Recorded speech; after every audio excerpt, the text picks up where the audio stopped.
Hi, everybody, and welcome back to LL Sports TV. Hope you're all doing well. You know what? I think I need a moment to compose myself. So, having a cup of tea. I've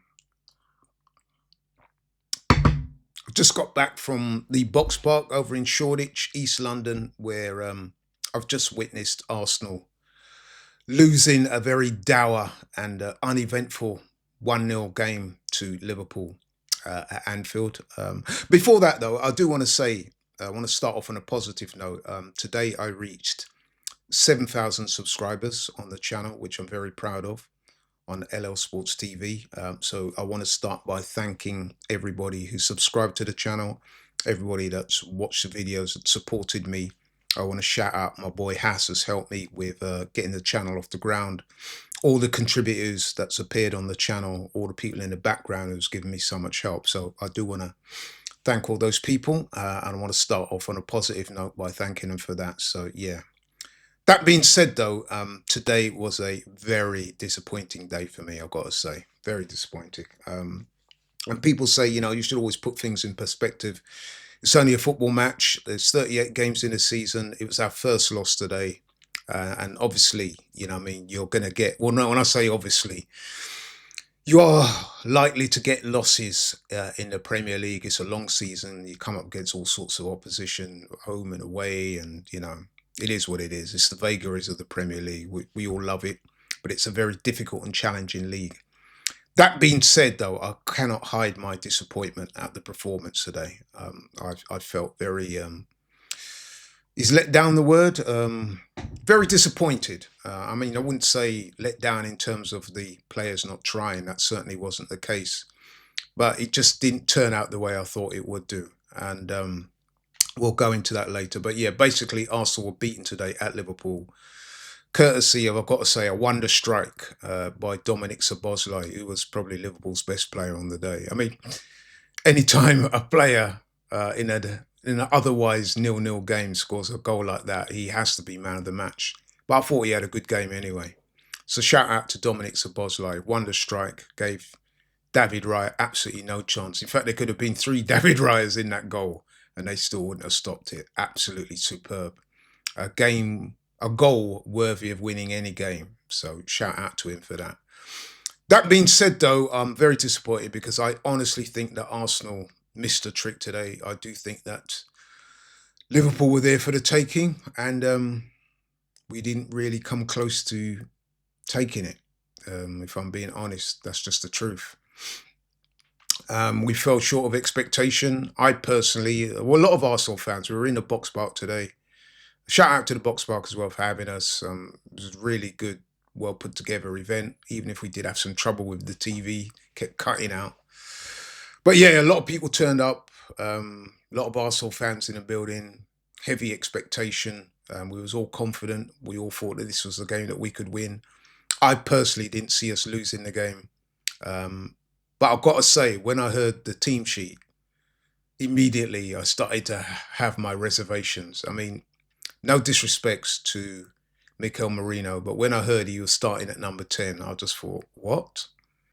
And I wasn't the only one. Everybody around me, as soon as that team sheet came out and we saw that, we was like, really? What happened to Eze? Why is he not playing? If Odegaard's not fit, surely Eze is the natural replacement for him at number 10. Some others had reservations over Martinelli starting, given that he's had such a poor start to the season so far.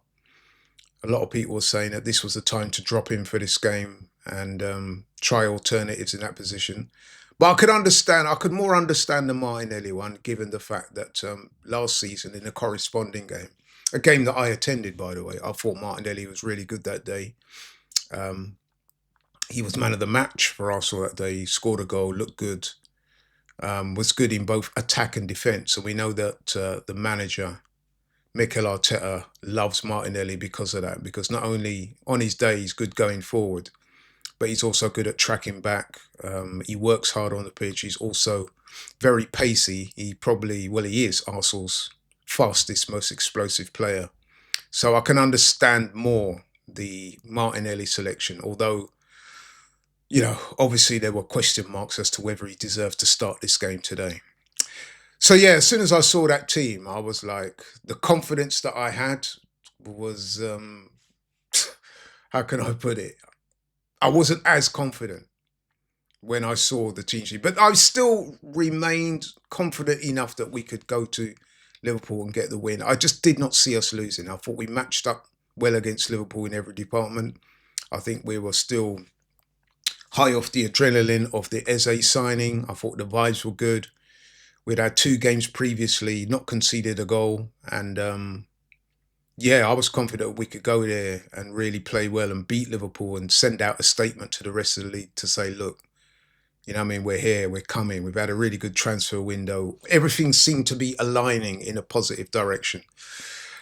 However, I've got to say, man, the team sheet, like I said, didn't do anything to excite me. And the game itself, as I said, wasn't a very good game. And that goes for both teams. I don't think Liverpool were particularly good either. But what was so disappointing from an Arsenal fan is that I felt that Liverpool were there for the taking. We managed to shut them down.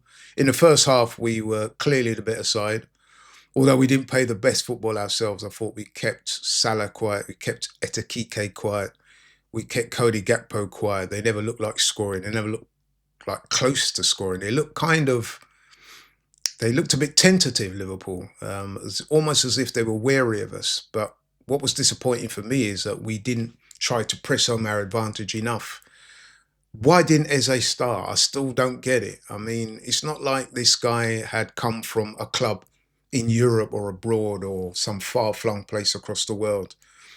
Um, he's at Crystal Palace. He had a pre season. The man's been training. He's a diligent trainer. I mean, I'm hearing stories in last week about Eze staying behind 2 hours after everybody else had gone home, practicing and getting himself ready for this game. You know what I mean? Odegaard, who had picked up an injury against Leeds, wasn't going to play. Most of us expected that to happen, and we thought obviously Eze is the natural replacement for him, not Mourinho. Mourinho, as far as I'm aware, is not a number 10. Why is he playing a number 10 when you've got Eze right there, ready to go? I mean, everybody saw the buzz, the adrenaline lift that Eze gave the club when he was announced to the crowd against Leeds. We all saw that and we thought the club would feed off that vibe, that excitement, only to find that he's been benched. And I've got to be honest, Eze looked disappointed. You saw him sitting behind the manager in the stands. He didn't look happy. Now, it could be me reading into that. But when I say happy, I mean, obviously he's not going to throw his toys out the pram. He's far too much of a professional for that. But he did look disappointed. And so was I. So was we in Box Park. Everyone was like, why isn't Eze starting in a game of this magnitude? Odegaard is not playing, fine, right? Start Eze. Send out a statement. Tell Liverpool, look, we're here, we're coming, we want that title. Instead of that, we I wouldn't say we wet the bed, man, but we didn't really give of ourselves, man. My brother Steve, shout out to my brother Steve. He knows I like my boxing, and he gave me another boxing analogy. He said, Laurie, we didn't let our hands go today. It was almost like we came into a world title fight hoping to nick it on points rather than go in there and deliver a knockout. And that's certainly how I felt. That's certainly how the majority of the people, well, pretty much everybody I spoke to at Box Park, there wasn't a single person I spoke to at Box Park was happy with what they saw tonight. I mean, I've seen the manager, seen a couple of quotes from him. He seemed to think we were brilliant and that we were unlucky and that we didn't deserve to lose. I wouldn't say we deserved to lose, but we didn't deserve to win either. And like I said, Szoboszlai's goal was the one moment of real quality in the game. So you got to hand it to Liverpool. They probably did, on balance, deserve to win the game because they were the better team in the second half. And unlike us in the first half, we were the better side, but we never took our chances. Liverpool at least took one of theirs, so they did deserve to win. Unfortunately, it is what it is. But like I said, man, this wasn't a good performance by Arsenal today. There's nothing to be proud of what we did today. Um, it's almost like we came there for a draw, and that's so disappointing. I mean, you look at the two sides, you look at the bench. I would argue that we had the superior bench and we had the superior 11 out there. If not, we were on a par with Liverpool in terms of the 11 that started. Bench wise, Arsenal were clearly superior in that department, and we just did not make the most of our advantages. We didn't attack them enough. We didn't go for it enough. And it was flat and uninspiring and dour. And the football that we served up wasn't good. There's a lot of people saying online, quite rightly, really, that Arsenal today were a boring side. And that doesn't sit well with me. And I've got to say, and I don't like to do this because, I'm not one for being too emotional about football. As I said earlier, I like to put things into perspective. There is a life outside of football. It's not the end of the world when Arsenal lose, but I've got to call out the manager today. I just disappointed him, man. I'm disappointed in the team selection. I'm disappointed in the tactics, the lack of desire that we showed, the lack of hunger, the lack of attacking instincts and spirit. And what almost trumps that is the in-game management of Mikel Arteta, something that I've called him out on before, and I feel like I have to call him out on again today. The lack of substitutions, man. This manager, Mikel Arteta, is one of those guys. I think he's a bit of a front runner. If things are going well and he's in the ascendancy and Arsenal win, he can look a very good manager. And he is a good manager, yeah? But the problem I have with Mikel Arteta is that when things are not going so well, when he's required to make changes, substitutions, in-game management, vary the tactics, tactical adjustments, being more flexible, he's not showing me that he has what it takes at that top level to win things. Now, listen, I could be doing a show come May, June next year, and hopefully I'll be singing a very different tune. I hope so, but what was so disappointing about things today for me is that he never really showed me anything that I can say, yeah, you're that guy that's going to take Arsenal to winning the title. Because games like this are important for that reason. We weren't played off the park um, or anything like that, but it was a game that we should never have lost. And I honestly do believe that. Liverpool fans will obviously think differently. But we should not have lost this game today. And the fact that we've lost it, I think a large part of that, I've got to say, is down to the manager. I think he got the team wrong. I think he got the tactics wrong. And he got the substitutions very wrong. I mean, how can you account for making your first substitution in 71 minutes when Liverpool had made their first round of substitutions in the 60th minute? I mean, we all said in the box park to a man that 5-10 minutes into the second half, the game was starting to slip away from Arsenal a little bit. We had lost that edge. The momentum was going very much towards Liverpool. That's when you want the manager to say, right, I'm going to make some changes. I'm going to make some adjustments and get, re-energize the team. You got Eze sitting on the bench, one of our marquee signings, and you wait until the 70th minute to bring him on. You've got Jokeris struggling up top. I felt sorry for Jokeris. I mean, some people were having a pop at him and saying he didn't do much. Yeah, he didn't do much, but he didn't get any service. We were not set up today to create anything for him. If not a rear guard action, it was a very safety first action, very safety first team and performance that we saw.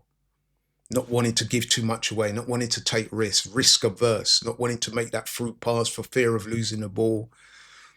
Very kind of rigid and structured, and it's disappointing, man. I mean, I know it's only one game. As I said, there's 38 games in a season. This was our third game today. We shouldn't get too carried away, but I can't hide my disappointment.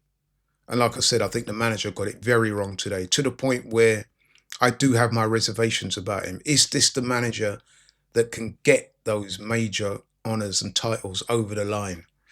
When you saw what we saw today, you have to question whether he can or not. And that's just me being honest. I'm not going to rant and rave. I'm not a ranting type of guy. I'm too old for that. But to say I'm disappointed is an understatement. I think today we should have been coming away from there with at least a point. as I keep saying, I was in high expectation that we could go there and win. The fact that we've been beaten, not scored a goal, not played particularly well, not created too many chances is grossly disappointing for me. And we're going into the international break off the back of a loss. And yeah, man, I mean, disappointing, man. Disappointing. And what promised so much has delivered so little. And that's kind of hard for me to take right now. But anyway, that's all from me. I don't want to keep you here too long. I've really rambled on for longer than I wanted to or expected to. But yeah, I can't hide my disappointment. Very drab display by the Gunners today. The one thing I would say though is shout out to Mosquero. I think he came on today after Saliba got injured. After I think it was after about 4 or 5 minutes. I thought he had a really good game. Um, I thought defensively we did very well in general. Liverpool never really looked like scoring. As I said, we shut down the threat of Salah. We shut down the threat of Etikike. We shut down the threat of Gakpo.